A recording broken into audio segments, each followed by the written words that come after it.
Hello, listeners, and welcome to this special re-release series of the live talks that I have recorded at Crimecon UK.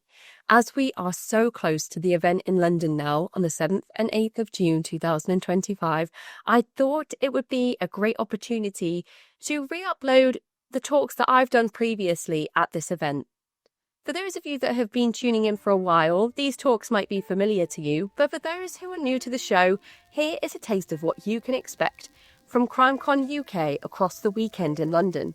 We will also be in Manchester in September, and I hope to be doing a talk at this event too. This year, I am lucky enough to be on a panel with Laura Richards, no less, talking about coercive control and cults.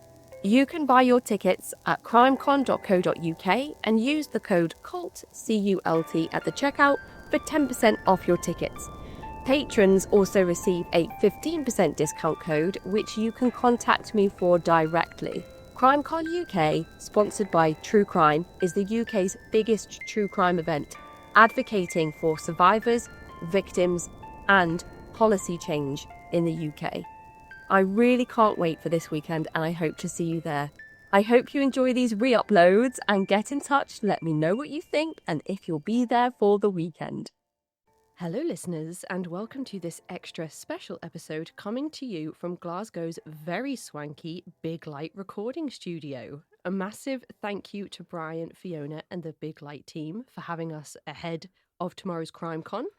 And thank you to Nancy and her team at Crimecon, to CBS Reality and Bonnier Books for allowing us this space to talk about a very important subject and making all of this work possible. But let's not delay any longer. Hello, Bexy, and welcome to the show. Hi, thanks so much for having me. Would you like to start by introducing yourself to the listeners? Sure. So I am a documentary maker, an author. I'm also known as a sex cult girl, which is slightly less academic or fancy. But yeah, I was born into a cult called the Children of God, which was, fancily named as a sex cult. Shall we say that?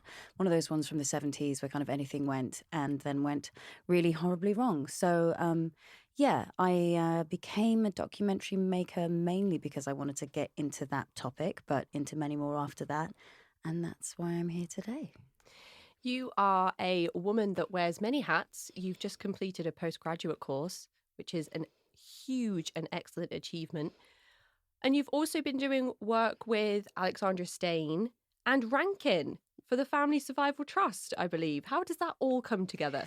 Well, I mean, it's still coming together, but it's a really nice way of kind of looking at something which is really important but also quite dark, which is coercive control within cults. So what we're trying to do, and hopefully this is something that we're going to be pulling off, is we are working with the Family Survival Trust, as you said, and Rankin, one of the UK's most prolific photographers, to create an exhibition around this topic. So we're looking at people who joined cults, people who were born into them, and who've experienced all of these nuanced, weird, wonderful, horrific, traumatic experiences, and trying to understand what kind of joins them up, what divides us, what gives people that sense of other, and also what makes sense for people outside of the cult world as well. So how that will work in a physical sense is like photography that's never been seen before from childhoods in groups, understanding the rituals, that kind of thing, but it will culminate as an exhibition.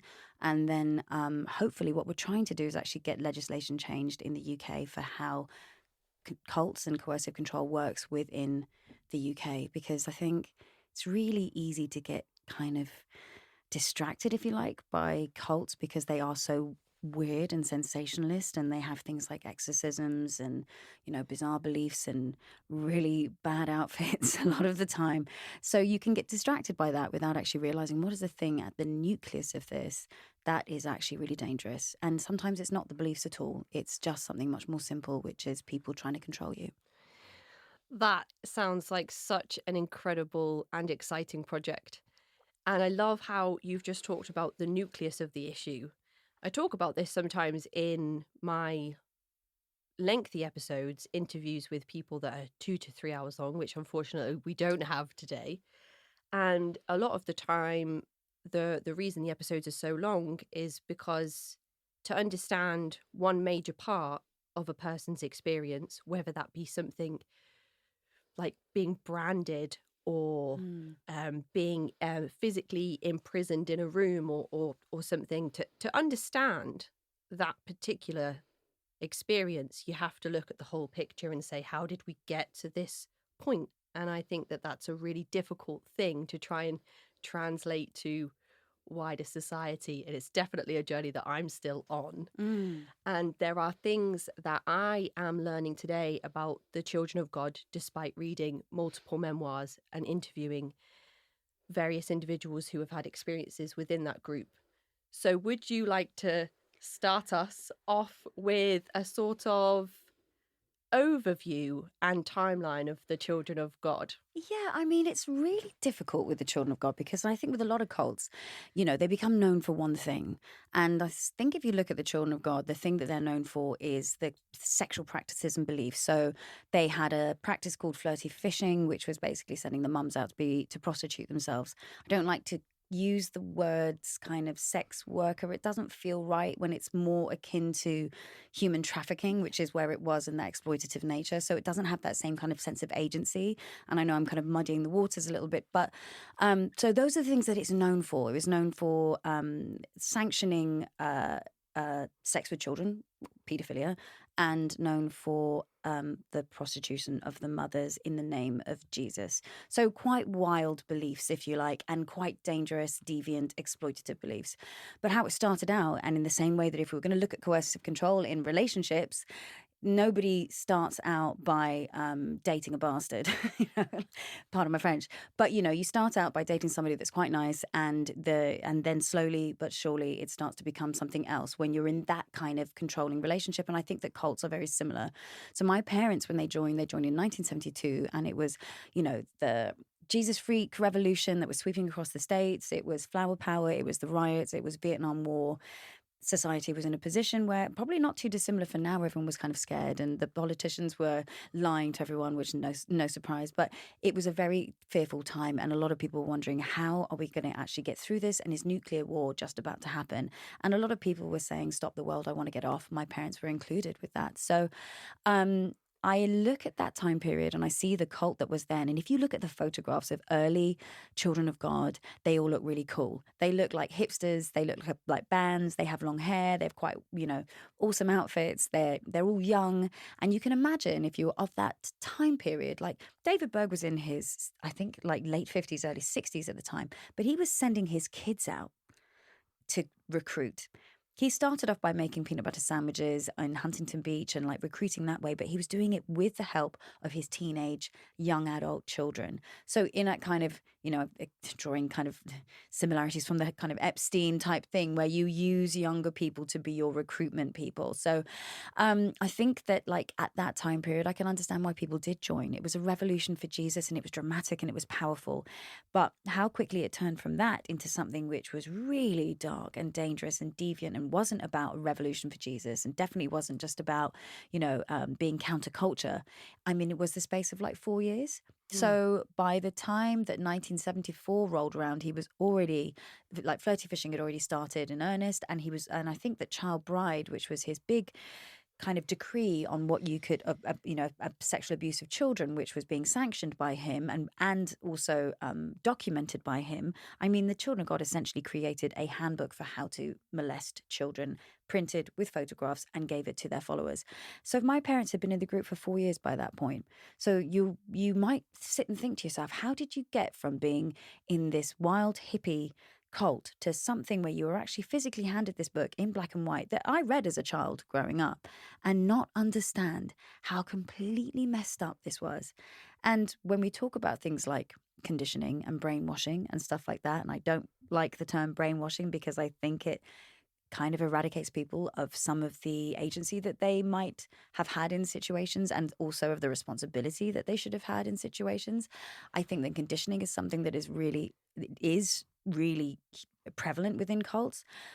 But on the day that happened, that this Child Bride document came out from David Berg, Moses David, whatever you want to call him, 2/3, or maybe it was a third actually, it might have been a third of the children of God left. So people did know. people did read it and go, this is too far. My parents weren't them, but people did know. So so you still have to think that there is a level of agency that is being, that's being carried out within groups, in the same way that, a woman in a dangerous relationship might finally get to that point. They say it's like 7 times that it takes you to leave a controlling partner.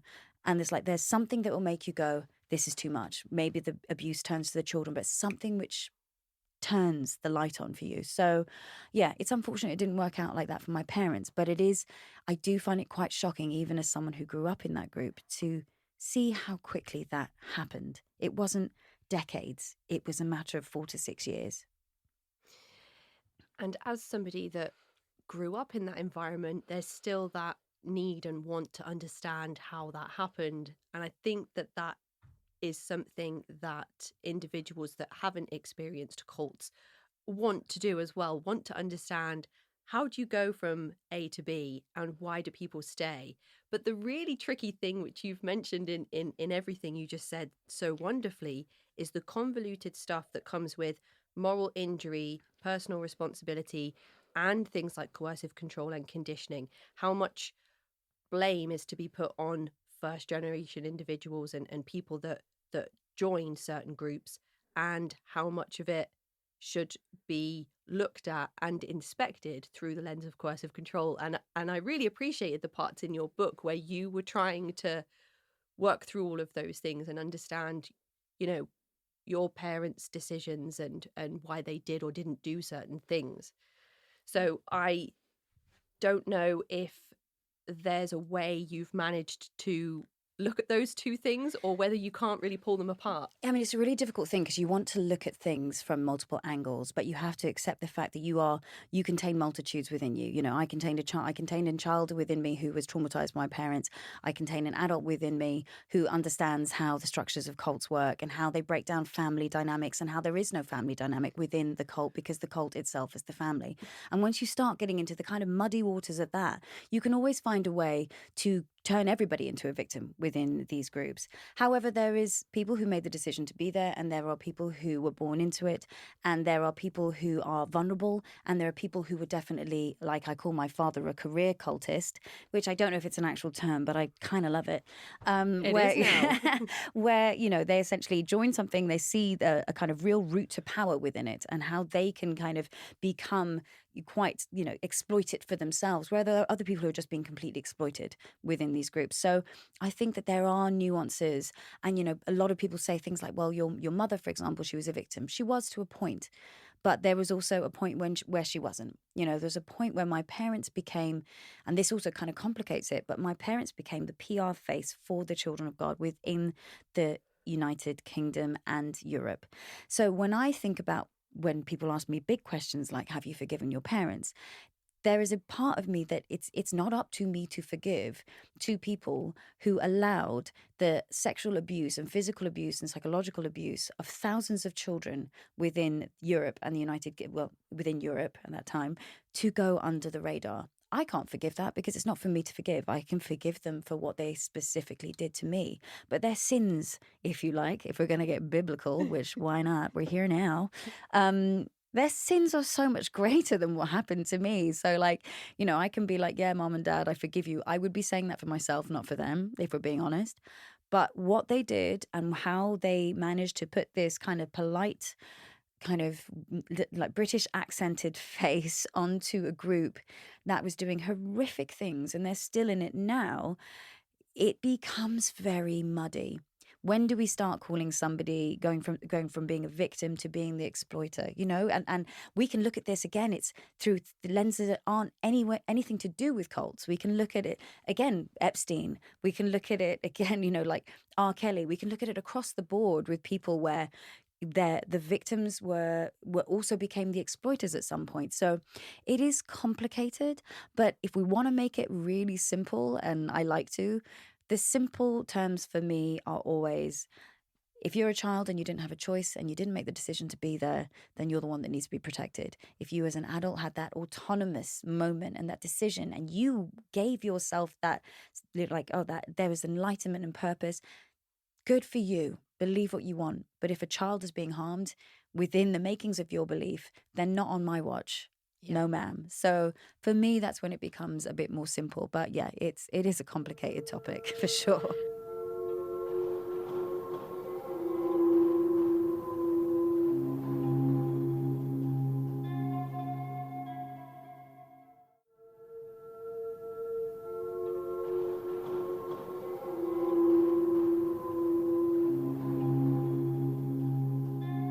It's so complicated, and it's not binary. It's on like an ever-changing, shifting spectrum, and there's so many different things to contemplate on a individual case-to-case basis. And when you consider the magnitude of individuals that have had a cultic experience, and then you picture the magnitude of individuals that have brushed upon or experienced coercive control, it's kind of mind-blowing that this isn't more of a subject of discussion, which is why it's so great to hear that you're partnering with, I would say, the UK's leading charity on supporting individuals who have been victimised or exploited under the guise of coercive control, being the Family Survival Trust. And I don't want to focus too much on David Berg, but I do want to ask you a question. This is one of those big questions, do you believe that he had a goal of exploiting minors when he set up the Children of God? Because it happened so fast. He was a prolific paedophile, and I just always wonder, not did he know he was starting a cult, or, did they know they were going to become a serial killer? I'm just wondering what you think personally on whether he always wanted to have access to vulnerable children. So I think that, again, if we look at it from the big lens of cult leaders in general, and it's a kind of chicken and egg thing where, like, if I, again, putting it into a really simple kind of analogy, if you like, or whatever, metaphor, I never get those two right. You look at somebody who goes into Hollywood, for example, and they might start out as a normal person, and then they are surrounded by people that are enablers and saying yes to them all the time. And then you end up with somebody like 20 years later that is unrecognizable as almost a human being because their morals, their sense of self have been so eroded that they become, people call them all kinds of horrible names because they just don't know how to be. Because as human beings, we are hardwired to need to have boundaries, and people saying no to us and calling us out on our stuff constantly. So, like, I think that you can see smaller versions of that happening all the time, whether it might be CEOs or pop stars, whatever. It happens all the time where you're like, how did you get like this? Like, when did you start like demanding X and Y and Z and treating people like they are dirt on your shoe? So you can see it happening all the time. However, I think that there are certain cult leaders that started out to do good and they became like that, where they became eroded and then they saw an opportunity, or money, power, sex corrupt. In any scenario, money, power, sex corrupt, especially with Western upbringing and the idea of the individual and the idea of I and me. We've all met, no offense to anyone listening, but like a white shaman who's like, spent like, 2 weeks in Peru and they've come back and they're trying to change the world. And you're like, that's super cool. But if you still have your like sense of ego that you grew up with and you don't have that kind of imbibed vibe and feeling of you just being a channel, then this could go very horribly wrong. Very, and very. It's kind of ironic that you say you want to heal the world. Exactly that. It's like, you're a channel, bro, and that's it. But I digress. Like, I think with David Berg specifically, and I wanted to kind of just give an overview before going into him specifically, he abused his daughters long before he was in the Children of God. When he was a pastor and he had his first church, long before any, like the flower power and all the rest of it, he was kicked out of that church because of sexual deviancy. So this is a man that already had a predilection for that long before he started the Children of God. I think that what he saw was like, there were two things that happened that like his daughter talks about in her book. One was David Berg's mother died. And it was like his last kind of sense of like morals and to be a good person was kind of stripped away with that, as in like, right, this is my time to just go for it. They had a bit of a strange relationship, very codependent, etc. And I think that with the he tried to transform himself when the 70s happened, the late 60s, 70s happened. He grew his hair, he changed his outfit. He spoke in different languages. He learned, as in he learned the vernacular of the hippies, and he really wanted to become this other person. And I think that he saw an avenue to get to what he wanted. And I think that he was biding his time to see how far he could push it and exploit it. I think his first port of call was to be seen as like a deity. And then after that, it was all the rest of it. And because he just kept being able to get away with more and more and more, and there was nothing that he couldn't get away with it. When you look at what he did and what he was capable of, the man did everything that you possibly pretty much can besides actually kill within the group. Everything else was pretty much there. So I think that he might not have had it as his grand, PowerPoint scheme or whatever, but it definitely was a means to an end to him for all of those types of corruption, if you like. You mentioned something at the beginning of our talk about people whose lights are on and people whose lights aren't on. And I feel like your light was on from the beginning. In your book, Cult Following, which everybody should go and read because it's incredible, or you can listen to Bexy narrate it herself on Audible, which is great because you get singing in the round, you get scene sounds coming in, you get the American accents. It's great. It's all in there. And you always had this idea as a child, from what I gathered from your work, was that you knew it wasn't right and that something in the group was wrong. Feeling certain things, thinking certain things, but then still being part of this group. And a lot of the difficult thoughts and feelings that children have expressed growing up in these environments, especially not having much access at all to the outside world. And your light stays on, you never fully buy into any of the stuff. I think there's a lot of residual sort of, if I break the rules, I might be harmed by, one of the aunties or uncles.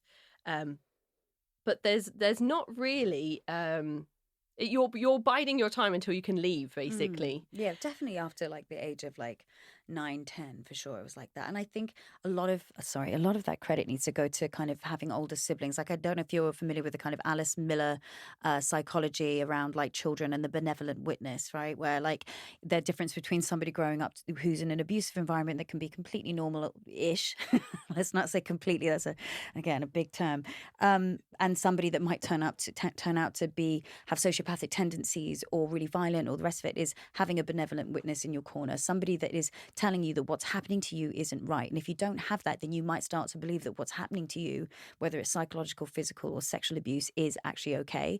And we definitely had that in older siblings. And I think my older siblings had contact with my grandparents at the very beginning. And I feel like it was something that was passed down.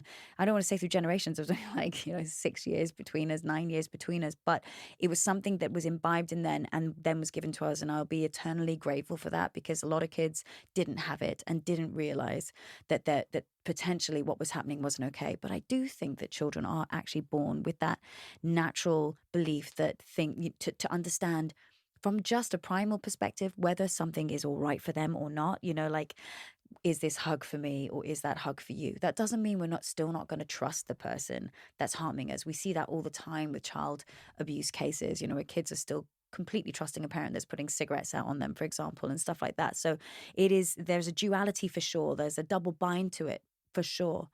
But yeah, I think for me, having like my brothers and sisters around me, that, I'm 1 of 12, and we were this pack that protected each other and loved each other, and we had each other's back all the time. And we we always knew that it was an us versus them.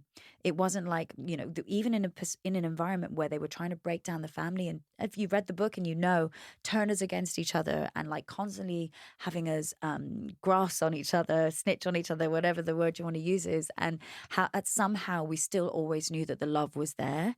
And it's still there today. I've got 8 siblings that live in London, and we meet up all the time. We talk probably every 5 minutes, and we still play all the cult games that we grew grew up on, which most of the time it's around one thing, which will be like a potato, since that's all we had to create games out of. And trust me, you can make a lot of games out of a singular potato. Don't ask where they're put, but Yeah, potatoes are very versatile. they're very, very versatile. But honestly, like so I did kind of see it in lots of ways for what it was, but I did also have breakdowns when I was a child. Like, I think I was maybe 10 years old when I actually thought that I was losing my mind and going mad, because I was just like, I've got to give in to this. I've got to give in to this world that I'm in. If I don't, everyone else has, especially at that point, because I'd been on silence restriction. I'd been put on this discipline, which was me being silent for 11 months. So just under a year. I wasn't allowed to look at anyone or communicate with my hands, wasn't allowed to talk to anybody except for one person who was like the leader, Mary Malaysia, of our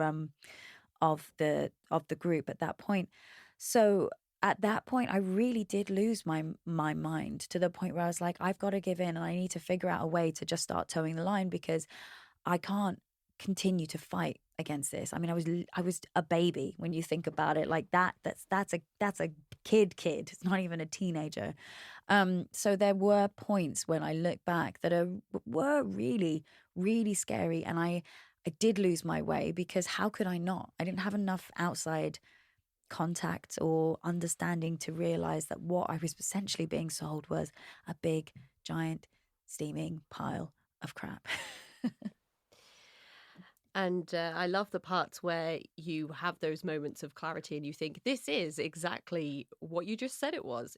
This is a load of horse shit. And it comes through occasionally, and a tiny little rebellious little Bexy's voice coming through through the narrative of the book as well.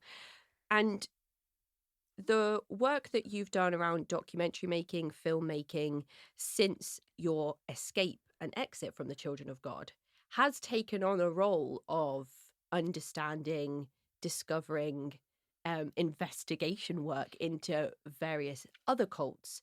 I wonder if you feel like that's your calling, if you feel, well, not in a religious sense, but more so, is this what you have fallen into and feel like you should be doing?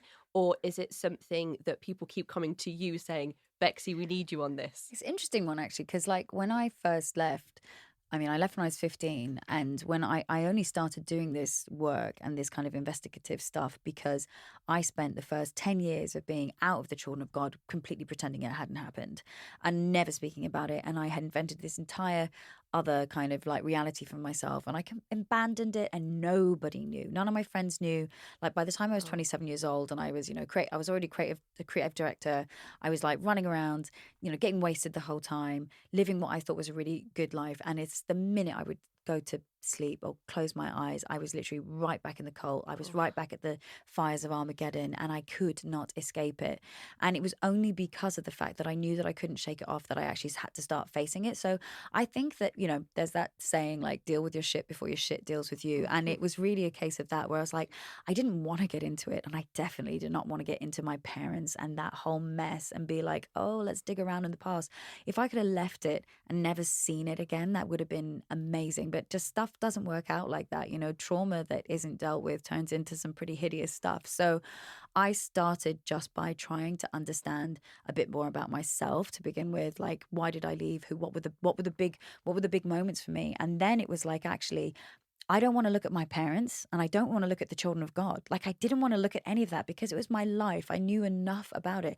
But I was like, maybe I can understand them through other people, which a lot of people at the time were like, why would you do that? It's clear that the route is A to B. And I was like, no, I need to do the rest of the alphabet first, and then I'll come back to that. Potentially never, hopefully never. So that's why I, went to the States, bought a truck, lived in this truck, and I did this over 4 years, joined 10 cults.